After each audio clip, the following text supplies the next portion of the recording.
एक बार देवर्षि नारद पृथ्वी लोक में घूम रहे थे। पृथ्वी लोक में क्या कुछ घट रहा है उसका जायजा ले रहे थे। उसी समय एक बूढ़े इंसान देवर्षि नारद को एक साधु समझ लेते हैं और फिर उनसे पूछते हैं कि साधु बाबा, आप बोल सकते हैं इस कलयुग में इंसान सच में क्या चाहता है? और फिर देवर्षि नारद बोलते हैं, नारायण नारायण। मैं तुम्हारे बगीचे में थोड़ा मंत्र जल छिड़कता हूँ। देखना ये 2 दिन में ही एक पेड़ का रूप ले लेगा। पेड़ छोटा सा होगा, लेकिन इसमें अच्छे अच्छे लाल अमृत का फल होगा। जो इस फल का सेवन करेगा उसका सारा दुख दर्द कम हो जाएगा। और तुम्हें यहाँ बैठ के जो भी इस रास्ते पर गुजरेगा उससे इस फल का सेवन कराइए और उनसे बोलिए कि जो भी इस फल का सेवन करेगा उसका सारा दुख दर्द कम हो जाएगा। और फिर देवर्षि नारद वहां थोड़ा पानी छिड़कते हैं, फिर बोलते हैं, मैं 7 दिन के बाद आऊंगा, देखूंगा तुम कितने लोगों को फल खिलाया है। इतना बोल के देवर्षि नारद वहां से चले जाते हैं। और फिर 2 दिन के बाद सच में देवर्षि ने जैसे कहा था वैसे ही वहां एक छोटा सा पेड़ बन जाता है और उसमें लाल लाल अमृत का फल भी होता है, जो कि काफी सुंदर लग रहा था। उसके बाद उस वृद्धा ने अपने घर के बाहर बैठ के इंतजार किया कि कौन आ रहा है। कुछ देर बाद उस रास्ते लोग आ रहे थे।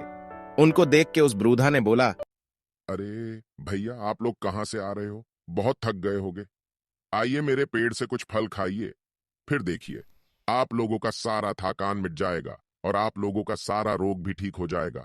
एक बार फल को खा के तो देखिए, आपको बहुत आनंद मिलेगा। अरे हाँ हाँ दीजिए, हम आपके पेड़ से फल खाना चाहते हैं, दीजिए।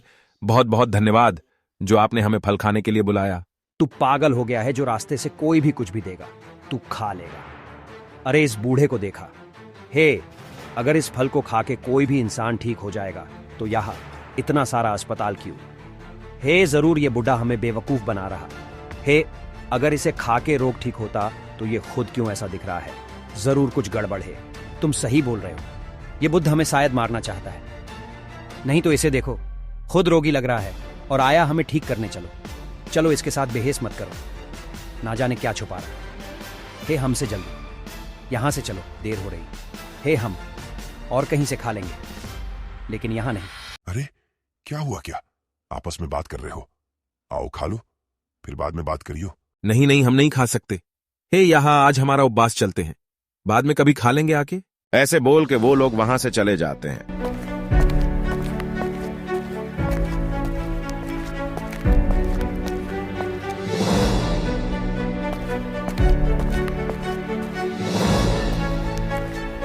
फिर 7 दिन के बाद देवर्षि नारद वहां प्रकट होते हैं। उस बूढ़े व्यक्ति से सवाल करते हैं, क्या हुआ, इतनी उदास क्यों हो? क्या बताओ बाबा जी, कोई भी इस फल को नहीं खा रहा है। अच्छा, एक काम करो, आज से कोई भी इस रास्ते से आए उसे मना करो इस पेड़ से फल खाने के लिए, और तुम्हें आज से इस पेड़ की पहरेदारी करनी है। इतना बोल के देवर्षि नारद वहां से चले जाते हैं।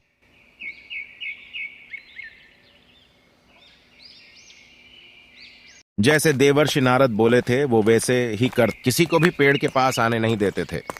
और एक दिन अचानक उन्हें जरूरी काम में बाहर जाना पड़ता है।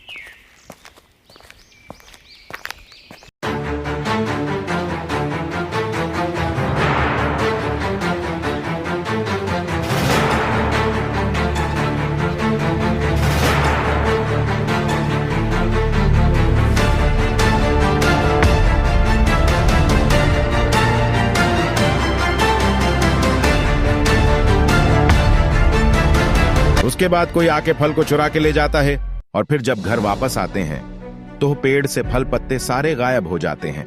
ये सब देख के वो हैरान हो जाते हैं और परेशान भी।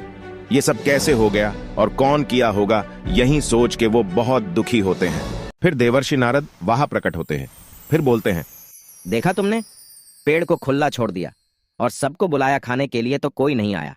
जब तुमने पेड़ की निगरानी की बहुत, तब तुम कहीं बाहर गए तो कोई आके तुम्हारे फल को चुरा के ले गया। अब देखा, तुमने सवाल किया था कलयुग में लोग कैसे होते हैं। अब देख लिया, जो चीज इंसान को मना किया जाता है वो वही करता है, और जो चीज करने को बोलो वो नहीं करता है। अब पता चला इंसान इस कलयुग में क्या चाहता है। अगर हमारी वीडियो आपको पसंद आई तो लाइक, शेयर और सब्सक्राइब करें